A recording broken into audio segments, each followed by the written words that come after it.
leen munti xam nga aduna bi jarul loolu noonu nga war a jël lu nekk xam nga jël cëri jàmbur dugal ko si media bi parce que xam nga su nekkee sa sista la wala sa leneen du la neexut kenn soo nit ñi nañ bàyyi suñ xel bu baax a baax si lu ñoo def noonu understand nga ñoo xam ne ñun ñëpp benn lañ soo amee problème ak sa jëkkër nit ñi mun nañ koo régler su nekkee ne affaire yi fara jànxala tamit boobu tamit nit ñi mun nañ si taxaw waaw lu nekk muñ la rek moo gën ngay jël cëri nit di ko dugal social media loolu lu ko gën a ñaaw si àdduna amut waaw yàlla mu ñu binda sax bëggut kuy uñi sutura jàmbur understand nga wax boobu loolu jaaduwut rafetut waaye man jigéen yi tamit man dama leen di blame si another side parce que jigéen yi dañ góom xaalis too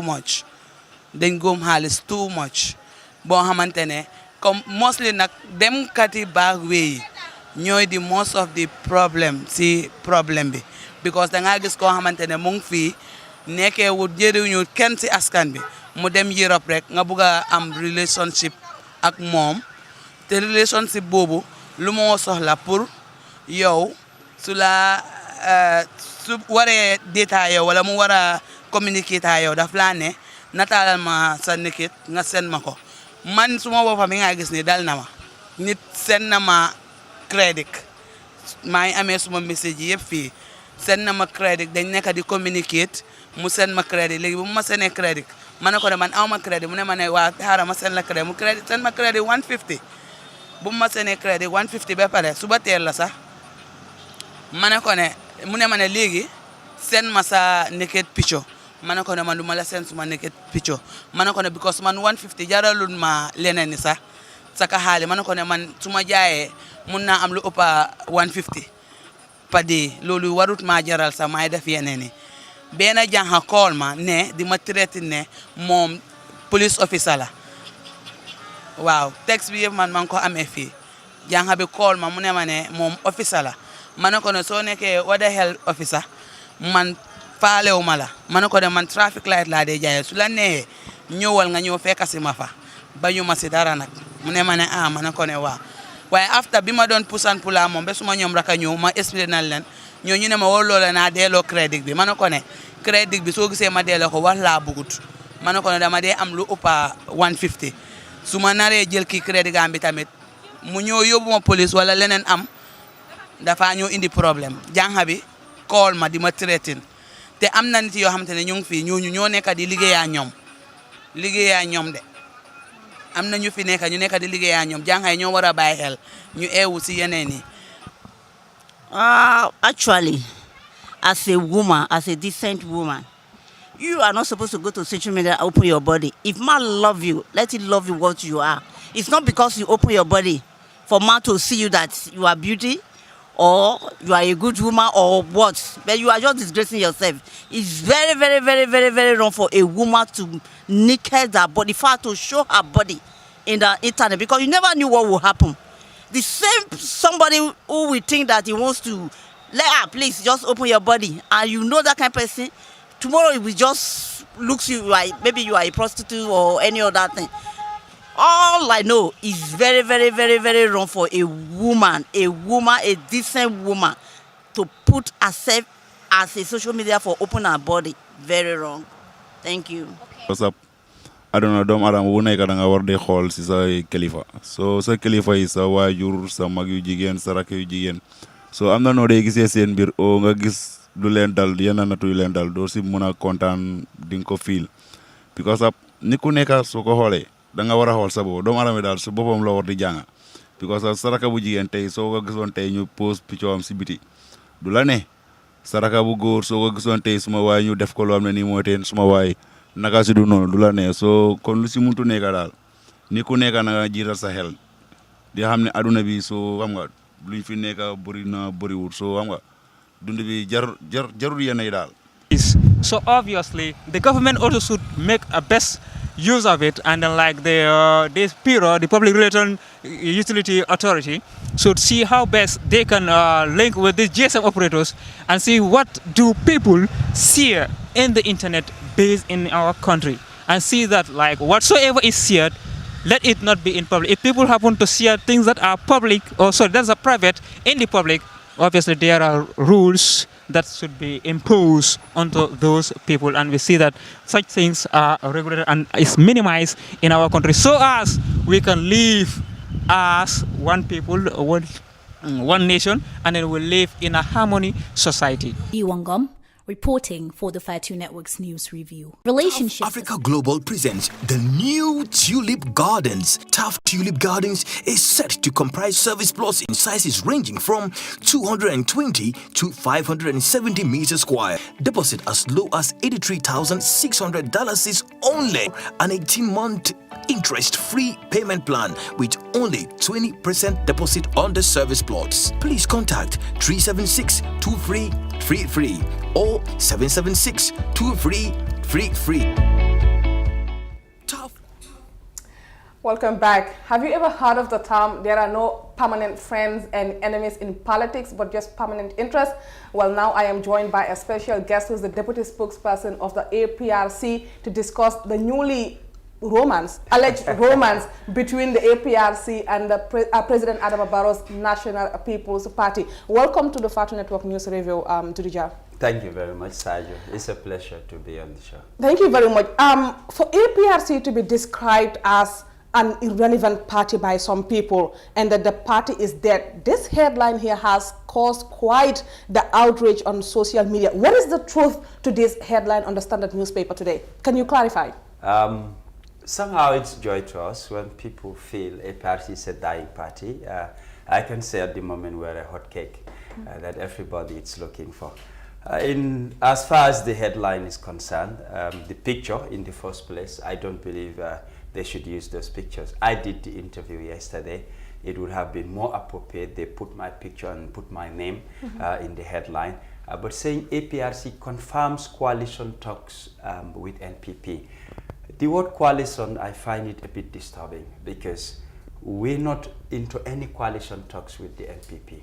The NPP has approached some of our APRC members, that is executive members for that matter, negotiating with them for a possible alliance. But these are just individuals. It hasn't gone to the desk of the entire executive to say, let's talk about this as a possibility. Exactly. As a party, anything that the party indulges in is brought to the executive table. We discuss, agree or disagree, whatever we finalize. This is what we agree upon, and we consult our supporters, our militants. I, for one, I am part of those who are responsible for our APRC WhatsApp chat groups. I'm in over 100 APRC WhatsApp chat groups because I disseminate information. So we cannot just keep anything secret or under the carpet. We don't believe in that. If we are in any negotiations, yes, people can meet and talk and discuss. I don't think that it's a problem or it takes us anywhere. But once we talk about agreements, that is at executive level for them to decide. And our party militants will be informed. So to clarify, you will say that this was just a bait for the people? As the deputy spokesperson and secretary, I've never been approached by any NPP member. I've not been part of any delegation to discuss with NPP for a possible alliance coalition whatsoever. So that speaks volumes because I cannot be left out who gives information and the mouthpiece of the party. Any coalition talks or whatever, I should be in the picture. If it ever happens, I challenge the NPP, let them come forward and say they met APRC officials, and the deputy spokesperson was part of those that they discussed with. I know you've accused the NPP of what you describe as politic of deception. Exactly. Why is that? Because sometimes you see, it's very common right now for people, every political party to come online and say, oh, there's a huge cross-carpeting from party X to us. You've also accused the NPP of, going to APRC strongholds and then targeting members of the APRC. What do you have to say about that? Yes, I would tell the president himself to wake up. People cannot come to you telling you, I'm doing this job and requesting for money or whatever. And the people doing such propaganda, these are people who were once APRC members. Who are they? Matalali is one of them. You go to Facebook, you will see what he's posting on his page. They make NPP or Barrow to believe that they will bring APRC to them. And the last post I read, he said 3,215 APRC youths and their youth mobilizer left the party and went to NPP. If you give me such information, I'll tell you, show me pictures or videos, or take them to State House. Let everybody see that these are the 3,215 APRC youths and their mobilizer leaving the party, going to NPP. We cannot stop people from leaving, but politics of deception, I think it must be this. What about when the when the UDP came out to say that there has been cross-carpeting from the APRC to the UDP? I mean, is that something that you believe? No, we receive audios from one of the women whom you know that is APRC. She confirmed that within the constituency, they normally meet, not politically, but as a constituency, to look at issues that are affecting them. So they capitalize on that issue, took pictures, and they spread that information. I had that audio of the woman denying that she is APRC and never went to UDP and will never go to UDP. So you have said that the NPP is strongly only targeting members of the APRC. Exactly. Why do you think is that? What is so special? We're getting facts. Just of recent, it was the APRC Green Youths. I am in their forum. When the issue of discussion came, they discussed it as a topic, and some of them said we're not leaving, and I think about 4 of them were taken to State House. They were invited there through Honorable Henry Gomez's invitation, and they promised to give them back their place at Bijiro where they were doing farming. They had a bakery there and a shop. They said they would give it back to them, and some of them were working at State House as gardeners and the like. You know, they were illegally, sent out of State House parking. They said they even followed that up to the ombudsman. You cannot just terminate them just like that. And they promised that they will give them motorbikes, etc. They're trying to entice them. And us in the forum, we engaged them, discussed with them. Just last week, we had a meeting with them. Some of them came and we asked, what are really the problem? So they definitely clarified issues that they are not going to Barrow or NPP or whatever. One of them even told me NPP during their upcoming launching of their party, they want the Green Youths to play for them and they will pay them money. They are not going to UDP or GDC or any other party, only APRC. So that is why I am saying such. This is quite interesting. But these coalition talks, I mean, confirmed or not between the NPP and the APRC, what is the possibility of this happening? The chances are very slim, because NPP, the party leader, is the head of state. And there are a lot of issues that affect us as a party. For instance, our bank accounts been frozen, our vehicle seized, without due process. They said they will investigate. Nothing in the Janneh Commission's report, nor the government white paper. And up to date, they cannot tell us where our vehicles are and how much is in our account. Even if it's $1,000 in the account, it's an APRC account, give us back our account. We cannot back a government. For me, I believe this government, their cabinet, they have a lot of incompetent ministers. And I said hiring and firing cannot be a taboo in this country. When you hire people, they must deliver to Gambians. If not, we have thousands of Gambians who can occupy those offices. So there should be a cabinet reshuffle, not to employ or to appoint APRC people, but bring in competent Gambians that can move this country forward. We cannot support any government that don't has the interests of Gambian. Then we ourselves as a party, we will say we don't have Gambia's interests.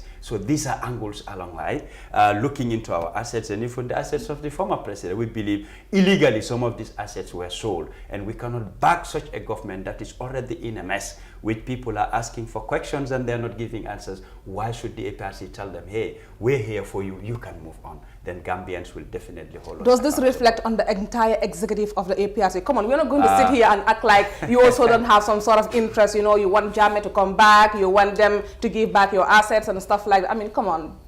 I cannot speak for the whole executive, because others might have their opinions, you know, whatever their wish are. If they keep it to themselves, if they don't voice it out, I might not know what they are up to. But as far as I know, these are the instances.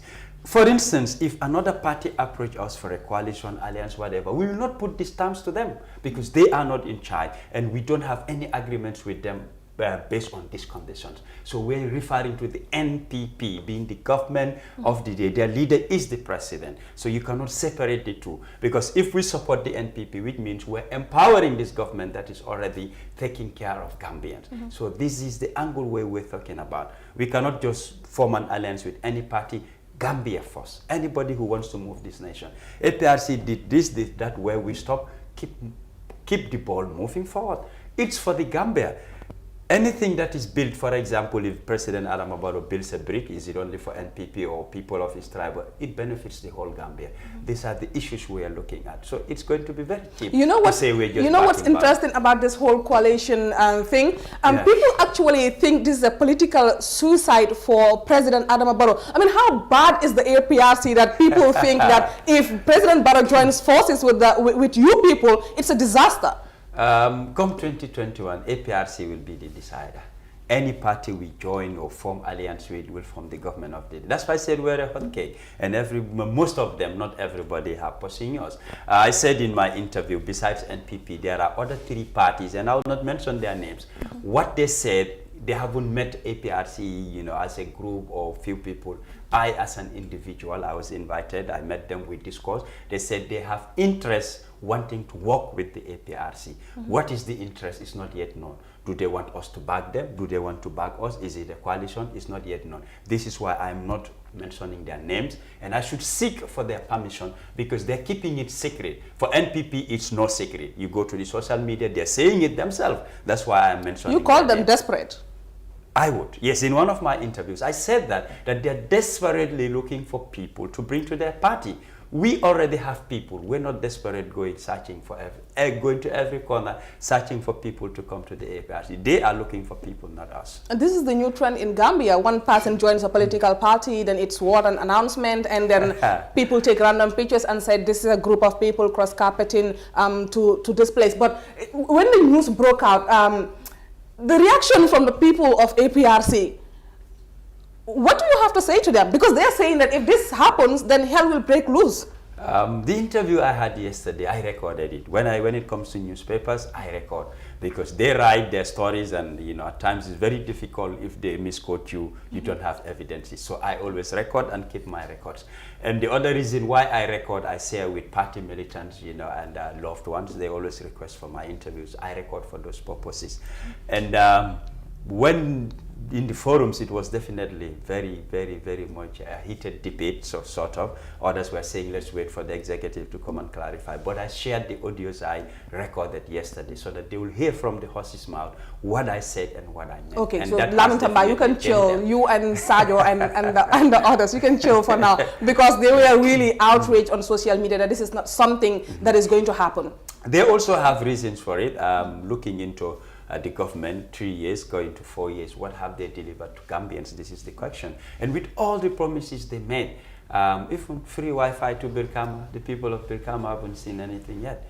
We've been promised Banjul Bara bridges, so a lot of promise. Bag of rice would be 700, some said 500, and it's at double price now. So people have every reason to rant on social media because promises made are not being kept and implemented. So why should we say we're going to back Barrow and push him? I don't see the reasons yet.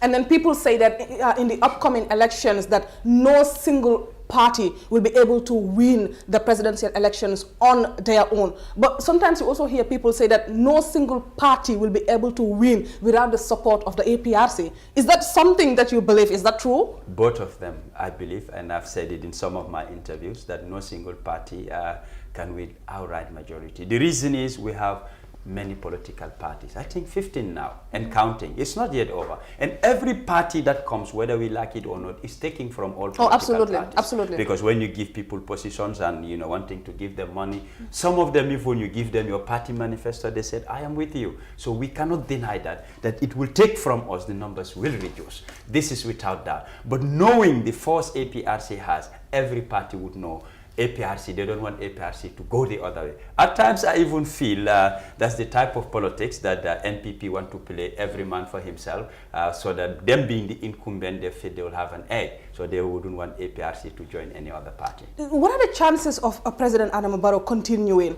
in the next, 5, 10 to 15 years?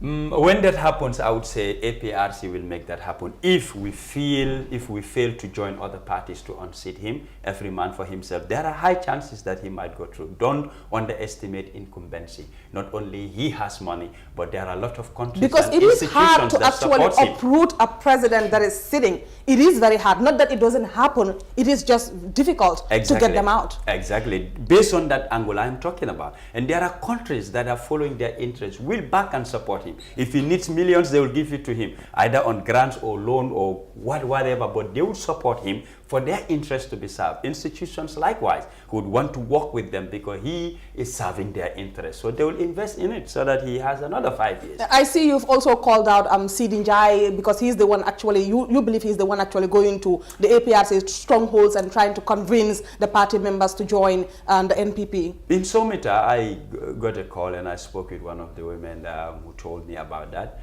And he said the reason they're going there also, Barrow's sister is married in Somita. So they feel they can have influence in them, but they assured me they're APRC and nobody can shake them. They gave me that information. Thank you very much, Dudu. And finally, what do you have to say to all the APRC militants out there that just relax, nothing has happened yet? Just to tell them to keep calm and to trust the executive. Whatever information we have, we can do negotiations privately, but when we come to agreement, we'll not leave them in the dark. They will be well informed before we even engage the media houses. So we don't believe in secrecies. Engagements are engagement. People can discuss. That does not mean you will agree. No agreement can take place unless it must be brought on the table. The executive will look at our interests. If it is for the interest of the party, we said yes. If it's not to our interest, we say no. And when that happens, they will be put in the picture. Thank you very much, Deputy Spokesperson of the APRC, Dudu Jadeh. Thank you very much for granting us this interview. And now a newly established NGO called the Smiling Coast on Saturday distributed over 100 bags of rice to the underprivileged people in Marakisa and other parts of the country. Mati Senghor tells us more. Coast Foundation, with the vision to provide education for all by all possible means, as they believe, no one should be a dropout simply because his or her parents provide tuition fee and other needs at all their educational career. The CEO and founder of the organization, Babu Karmani, gave a synopsis of the foundation's achievements so far. I want to feed some families in need, which allow families to have more resources for education. Our vision and our missions. As I said earlier, no able and willing individual should be deprived of basic rights of education.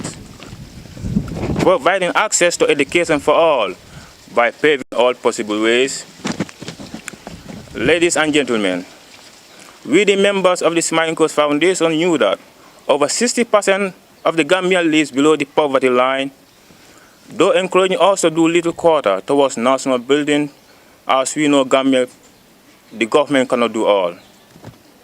A couple from the United States whose aim is to strengthen bond of unity between the entire people of Africa, which they believe is grounded on the doctrine that unity is essential to the economic, social and political progress to bring and uplift the integrity of black people.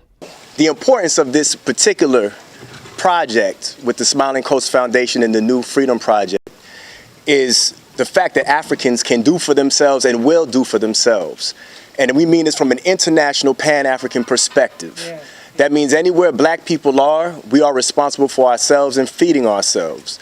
No longer do we need to rely on outsiders who don't have our best interests at heart.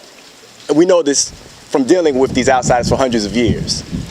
So this Pan-African movement has to be a practical one. And this is why you see the 100 bags of rice. We can't just talk the works, you have to do the works. And in that is the practical feeding of our people ourselves, the practical uplifting of our people ourselves. We paint whole buildings in African fabric, representing ourselves. So we have identified a wall, and we should be starting sometimes later this summer or in the fall. And do you know the name of the place? KMC. KMC, in a collaboration with KMC. And we're at a community center. And we'll say it loud. Ladin Kunda. Yeah. And we'll be working with children and other volunteers from the Smiling Coast Foundation while we do that. So other executive members from the foundation also shed light on how this organization with 15 members will be of importance to the Gambia. What the foundation is built on, we all going to, join hands to ensure societal development and to ensure that the elite and the masses, the gaps between the elite and the masses comes closer and closer. Because when we look at the Gambia, when we look at the context of the Gambian population, we have the elites and the masses, right? But I hope you all know what I mean by saying the masses, right? I don't just want to say poor people, but yeah, the masses mostly consist of poor people. And then we know the standard of living in the Gambia. The president made mention of something like some people don't even live $2 a day. So these are all obstacles that some people in the Gambia are facing, and they really need help in those areas. So Smiling Coast Foundation will be partnering with the New Freedom Project in Atlanta, Georgia, to fight against child trafficking and help strengthen cultural tourism, and also connect Africans in the global diaspora directly with Gambian culture. For the Fatinego News Review, I am Mati Singh. 1, 2, 3, each one feed one. Well, that's it for News Review. Do join us tomorrow for another interesting one. Thank you very much for watching, and bye for now.